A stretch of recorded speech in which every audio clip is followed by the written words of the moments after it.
Quel rôle peut jouer la Turquie dans ce conflit? Nous sommes en direct avec notre correspondante à Istanbul, Céline Pierre Magnani. Céline, Recep Tayyip Erdogan veut s'imposer en médiateur, en vain pour l'heure. Oui, bonsoir. En effet, le président Recep Tayyip Erdogan a reçu aujourd'hui le ministre iranien des Affaires étrangères en marge du sommet de l'Organisation de coopération islamique qui se déroulait aujourd'hui à Istanbul. Le président turc a déclaré qu'il ne pouvait pas tolérer une nouvelle guerre dans la région et que l'apaisement passerait par les négociations sur le nucléaire iranien. Il s'est également exprimé lors du sommet. Il a vivement critiqué les pays occidentaux pour leur soutien inconditionnel à Israël. Et il a aussi appelé les 57 membres de l'Organisation de coopération islamique à s'unir pour lutter contre, je cite, le banditisme d'Israël. Alors la Turquie veut régulièrement se poser en médiatrice dans les conflits de la région. Elle entretenait des relations diplomatiques et commerciales avec Israël jusqu'au 7 octobre 2023. Mais elle a depuis apporté un soutien au Hamas et a tenu des propos très durs contre Benyamin Netanyahou, ce qui va très probablement compromettre une position potentielle de médiation si des négociations entre Israël et l'Iran venaient à être organisées.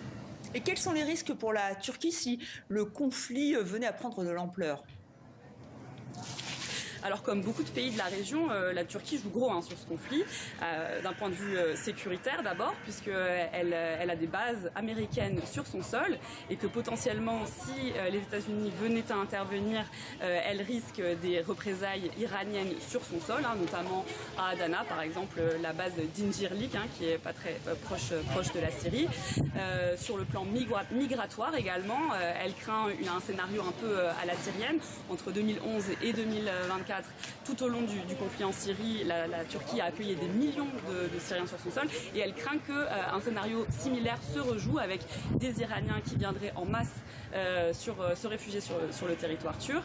Et enfin, d'un point de vue économique et énergétique, elle est très dépendante à l'extérieur. Entre 10 et 20% de ses besoins de gaz sont importés depuis l'Iran. Donc ça pourrait également déstabiliser une économie qui est déjà extrêmement fragile, en crise depuis 2018.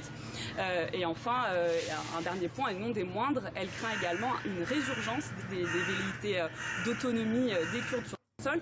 En effet, la déstabilisation du régime iranien a fait ressortir un petit peu les velléités kurdes de l'autre côté de la frontière et l'organisation, la branche iranienne de l'organisation du PKK a en effet fait des déclarations justement dans ce sens-là ces derniers jours. Elle est très inquiète donc et elle essaye au maximum de limiter l'extension du conflit. Merci beaucoup Céline. Merci infiniment Céline Pierre Magnani. Donc